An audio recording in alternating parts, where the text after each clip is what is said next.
Welcome. In this video, I'll show you how to fix smart TV if it's not showing in cast or screen mirroring. Alright, if you find this video helpful, please leave a like and subscribe to the channel for more such tutorials. Now, first up, you just got to find the settings section on your specific TV. Now, just find network or even internet, or sometimes it's called Wi-Fi. Okay, go ahead and tap on it. And then once that's done, make sure that you are connected to an internet, the same connection that your mirroring device is using.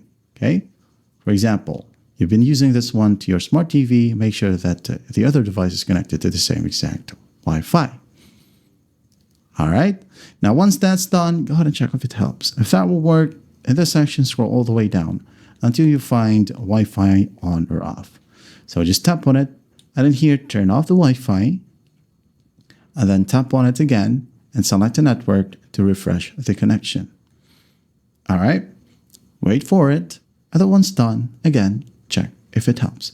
If that soon will work, go ahead and find the update section in your specific TV. So in my case, I do have here my Fire TV. So I'm going to tap on it and select it. And again, I'm going to need to enter my PIN because I've set it up this way. All right, so wait for it to load, and once it loads, tap on About, and then check for updates. Okay, and as you can see here, mine is recently updated. As per recording, it is May 26.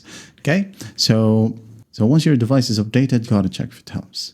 If that still will work, lastly here, you could go ahead and reset your TV to factory defaults. Okay, this one will take some time, but you could just go ahead and do it if you have free time.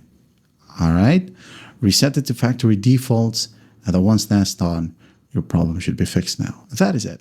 That is how you fix smart TV if it's not showing in cast or screen mirroring. I hope this video helps, and I'll see you in the next one.